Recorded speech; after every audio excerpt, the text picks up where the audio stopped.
Actually, I don't mind the discussion that went on afterwards. We're actually a Dell partner, so that's perfect. And I can confirm a lot of the stuff that has just been said. And I'll actually get to the point about pain points and how to make AI useful, actually. And I've added from hype to real impact, because that's what we've been trying to do in the last few months and weeks. Which button? This one. Yeah, just a few quick words about Amber. Amber is an Nvidia Elite Partner. We've been founded by my two co-founders in 2006 as a different kind of beast back then. One of my co-founders is a professor at the Technical University of Munich, and he was one of the first who just saw GPUs, and he decided, let's code on GPUs. And back then, Nvidia was a totally different beast than it is today. And actually, he went together with Jensen to BMW and stuff like that. So it was a very different time, very cool. But that kind of put us into the forefront of GPU and AI development very, very, very early. So we became actually one of the first NVIDIA Elite Partners in 2016. This means we had to learn everything about AI, how to GPU accelerate a lot of software and help our customers. Fluidyna was then bought by a US company, Altair, because they do simulations as well, and they were on the same trend. And a few years ago, 2022, we actually merged out of Altair because, well, we saw NVIDIA and AI as the next big thing that we want to chase. And Altair had a bit of a different view on this. Who knows who's going to be right in the end, but Altair actually has been bought by Siemens. So it's coming back home to Germany, kind of, again. So that's a fun story. And we have been NVIDIA's Rising Star Partner last year. That's usually like the new startup, which is funny because we've been around since the very, very beginning. But according to the new merge out, we were eligible for the Rising Star. And this year, we won the NVIDIA Partner of the Year award for Central European partners. Yes, it was very fun. So I think most people here know the AI story, but you never know who's listening in. So to just have a very, very quick catch up where we are. The state of AI, I mean, it really started in 2012 with AlexNet, right? And what else could AI do back then but, you know, find out what are cats in pictures. That was the internet back then, I think, really fitting. But that kind of just kickstarted the whole AI journey. And since then, I wouldn't even call it a roller coaster. I would call it a rocket. It has only been going up. It has been accelerating so much over the last few years, especially since 2016, when NVIDIA decided to build their own AI-focused hardware, because unfortunately, Dell, HPE, all of these big players, they didn't see the market yet. NVIDIA saw it, they did it, and they convinced everybody globally, I think. So we are where we are today. Then, of course, we had transformers. Everything just accelerated more and more until 2022 happened. And all of a sudden, ChatGPT changed everything, and AI was, you know, in everybody's mouth. For us, it was funny because we were talking about this thing that's been happening for the last few years, but ChatGPT kind of, you know, brought it to everybody's attention and mind. And since then, I think everybody has the same problem. It's hard to keep up. Every few weeks, there's a new model, there's a new technology, there's a new best practice. We've moved from fine-tuning to RAG. We're now seeing multimodal models. We're just seeing amazing developments constantly. And with that, we see a lot of startups emerging, a lot of technology just appearing and use cases being brought up. And Jensen always says we have a huge market, which we can all address together. And you know, I personally, I'm not a fan to always only talk about Gen AI, if we're talking about AI in general. But Gen AI is the big thing in the last few months, or in the last year, I would say. And what we've seen in Gen AI and what the numbers show is that it's worth it. It's worth spending money on Gen AI. The return of invest is amazing with 3.5 for every dollar spent. And some of the key players out there who really understand what they're doing, they get even up to 8% of an ROI on their Gen AI projects. Estimations say that a third of all companies will basically use business models to double their monetization with Gen AI. And by 2028, we'll see a lot more coding being done and software tests coming in via Gen AI as well.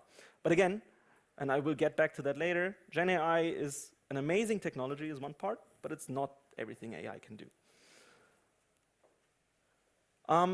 What's very important for us as well, AI is, to make AI useful, I think it has to be useful both on the sustainability, it has to be useful on an economic side. What we still see with a lot of customers, and we are talking from small-time customers, the backbone of Germany, up to the big DAX companies, everything globally, we still see a lot of legacy hardware, CPU systems being used out there, right? It has been bought one day and people just want to continue using it.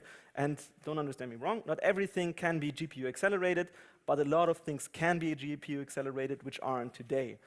And everybody sees the headlines all the time. AI is eating our energy, is heating up the planet.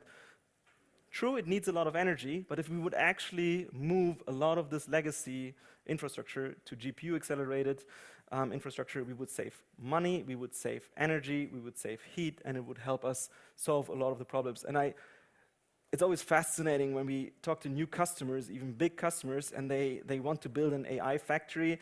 And maybe they don't always start with a very big size, but they are used to the left picture. It's just rows and rows and rows of racks of servers. And then they ask us, what do we need to run our use case? And then they get the right picture. And that's not very good for PR and for LinkedIn, but it is what it is, right? And I personally think we should turn the view away from, we have this huge data center that's just full of GPUs, of CPU servers, to look what we can achieve with such a small actual system. And if we're talking about accelerated computing, it's not just important to just move it from CPU to GPU. It's also important to keep up with the times. NVIDIA is doing some amazing stuff in developing their GPUs. And if we actually compare, it's a decade-old system, Titan, with just a 1 DGX or HGX system from 2 years ago, we see, I mean, 130 million compared to 400K, a lot less power, not just half, a lot less GPUs. So that just showcases. You need to go with the times, you need to actually stick with the newest generations of GPUs, otherwise you will lose, again, a lot of power that is unnecessary, you will lose money, and this just doesn't make sense.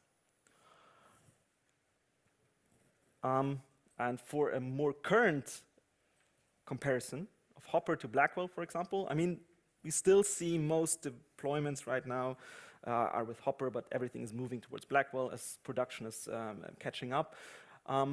And for good reason. I mean, the new Blackwell GPUs, again, will use much less power, will need less space, are absolutely incredible systems. We will see Ultra Blackwell very soon, so the GB300, for example, or B300, that will be even better. But what this does not show is what is very important nowadays is we're moving away from training. This is just showing training right now for a 1.8 trillion model. But we're moving into inference a lot. And Blackwell is such an improvement on the inference side that there is, and this is what Jensen says himself, there is no real reason to buy Hopper anymore. It's available. Please keep buying Hopper, but Blackwell is the way to go. And of course, if you can, go with Liquid. We can with Dell and everybody, we can as well help you there in getting this done. But this is just from the economic side and from the power side. If you want to make AI useful, if you want to get your money's worth back, then you need to make sure you bet on the right infrastructure. So where are we today? 2022, ChatGPT, the explosion started. 2023, we basically saw all of these startups coming up, all of these use cases, everything developing very, very quickly. And 2025 is the year we're seeing stuff just move into production, actually being used by companies, getting the money back. And this means as well going away from training these large models to actually using them, going towards the inference. And if we look at the computational requirements, we just see an enormous growth over the last decade, and we don't see this stopping anytime soon. So, to the actual point of the presentation, why AI should be useful? What does it even mean for AI to be useful? I think everybody knows the technology hype cycle.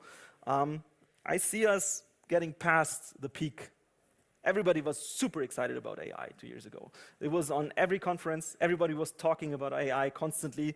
And we saw a lot of pilots. Exactly what we just heard Dell say. We saw a lot of pilots which moved nowhere.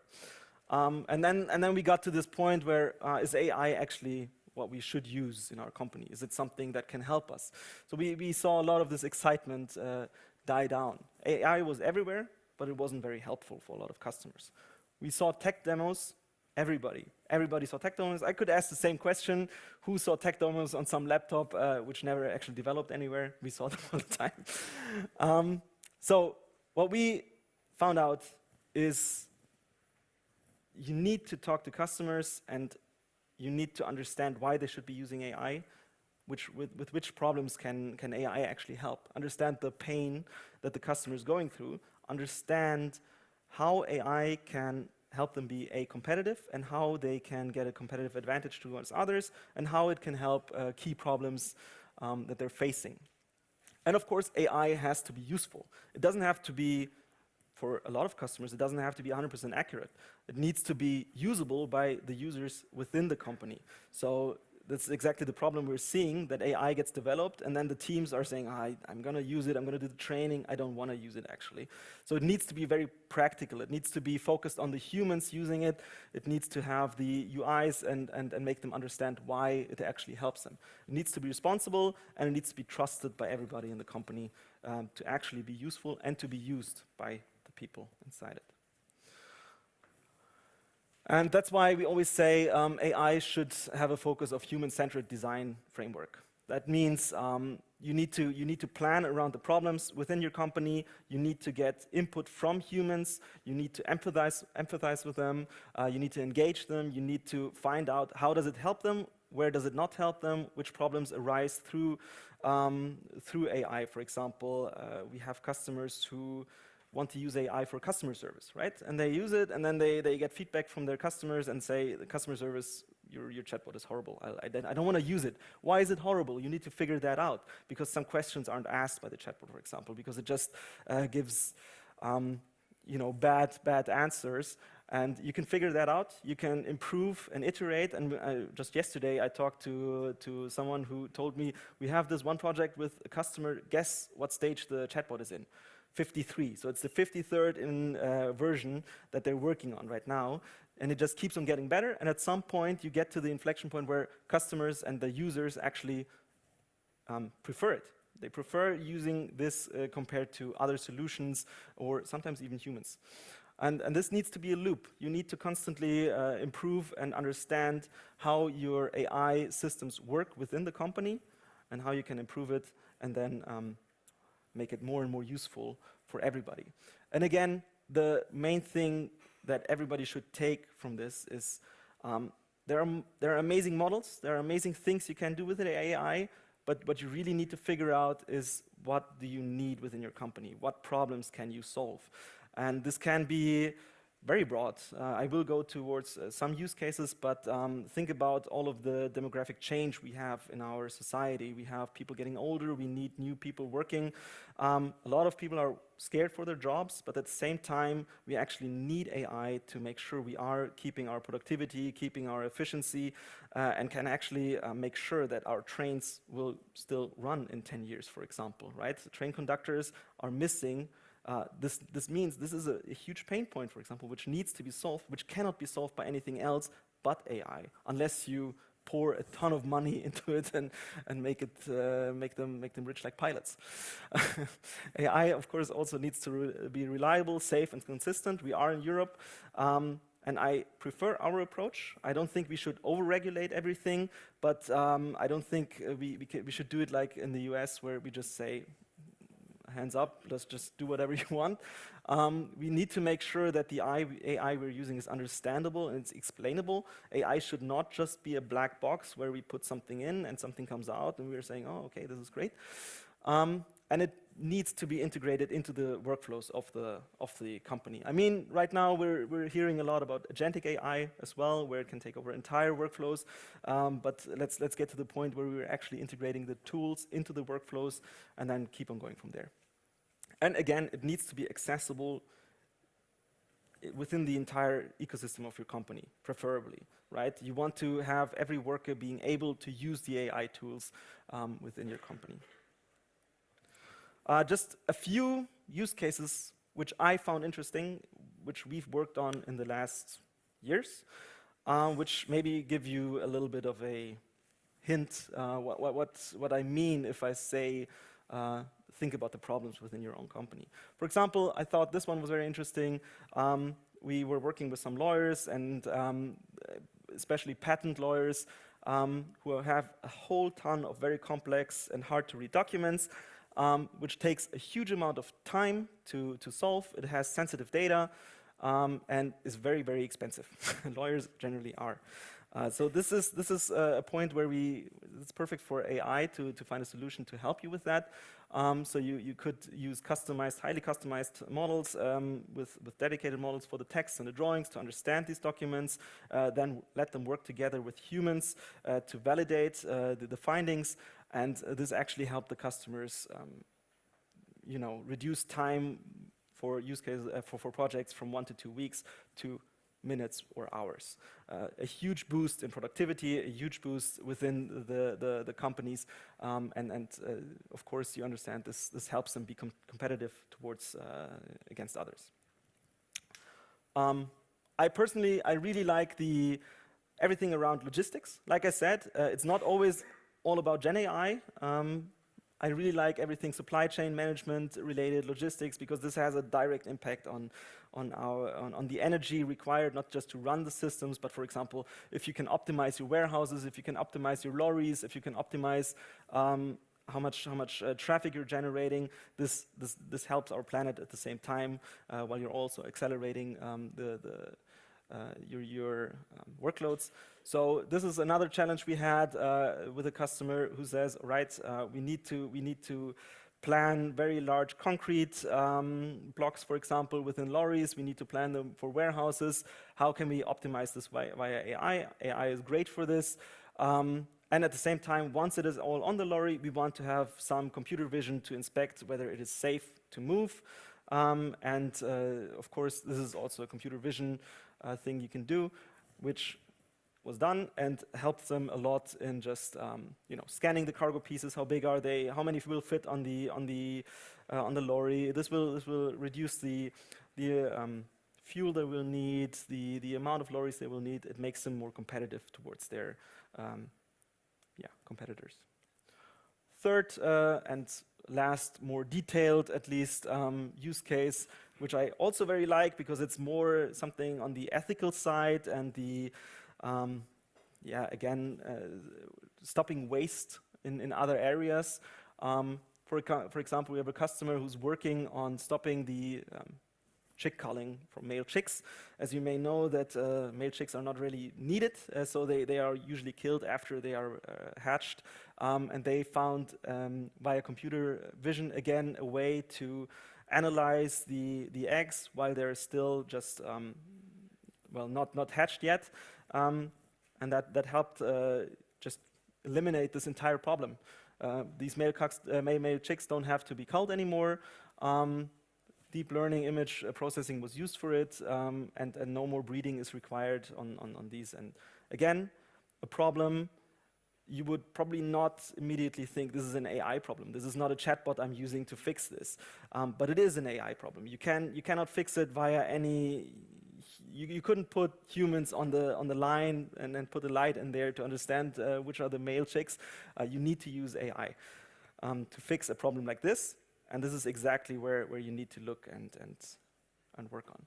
There are 1,000 more use cases in every vertical, in everything, in every industry. Whether you want to talk about predictive maintenance, education is going to be a very, very fun and huge thing that can be empowered by AI. Another favorite of mine is everything healthcare and pharma related. Drug discovery, personalized drug discovery will be a big thing. This is actually Gen AI. It's just a different form of language model. Then, of course, X-ray scans, computer vision again. There are just tons and tons of things you can do. And pretty much every single company out there, every single enterprise, they have pain points that can be fixed via AI that need to be understood. Call to action for everybody out there. Well, please continue building clever AI. This is great. Continue building better and better models, but also think about how to build useful AI. It doesn't have to be the model that can do everything. Maybe it can do a very small thing perfectly fine for you. This will fix the amount of power it needs. This will fix a lot of things. Start with real problems. Take a look at your company, take a look at your customers, and figure out with them how to fix their problems.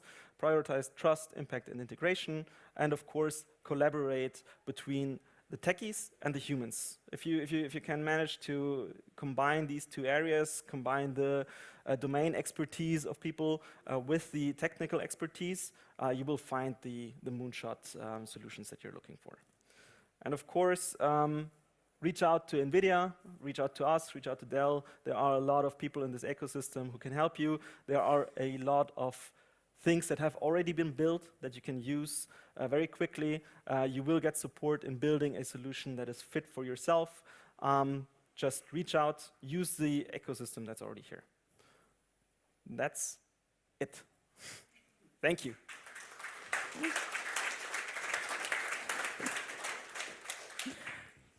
Thank you, Thomas. Any questions?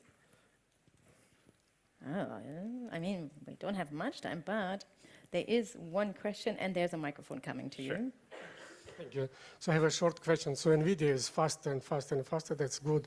What about data storage, which is usually a bottleneck, which is very slow? and accessing the data in general, this... So data storage and networking, both things that a lot of customers don't have in mind when they're planning for AI clusters and AI use cases in general. It's very important. I always like to say you're not buying the Ferrari and then put tiny wheels on it and not get the power on the street.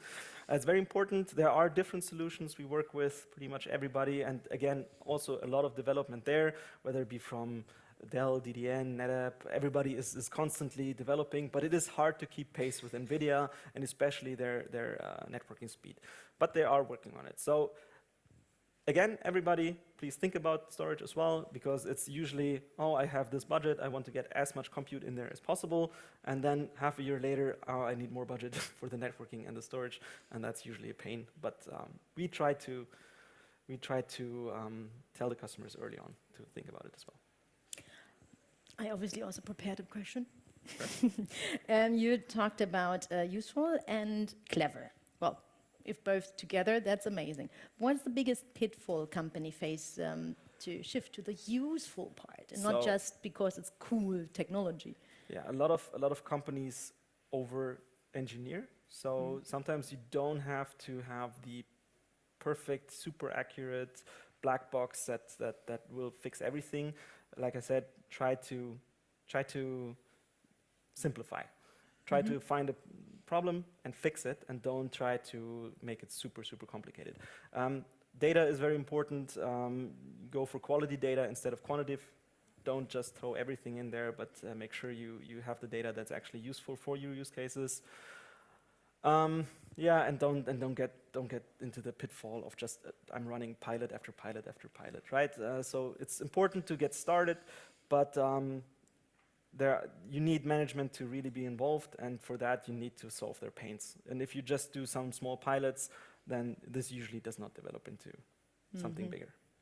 Talking about pilots, you talked about trains and buses. I can tell you from insider knowledge, pilots are also short. Yeah. We don't have enough, and in 2030, some of the companies and airlines are talking about a co-pilot that might be AI. An actual co-pilot. Like the actual co-pilot AI, which pilots fear, because there is a reason why there are two people in the cockpit. Yeah. We'll see where that leads to. Of course, the next 10 years will be very interesting. I don't think we should fear the developments that are coming. I think we need to embrace them. They are coming either way, and they are needed to fix the problems we're facing. Yeah, yeah. Short labor here. And thank you for bringing the story of GPUs, because in 2018 I was moderating a conference in Los Angeles with NVIDIA, and they brought it to Hollywood, so from Silicon Valley to Hollywood, and they said, GPUs will be the future. we're all living in the future. Thank you so much. Thank you as well.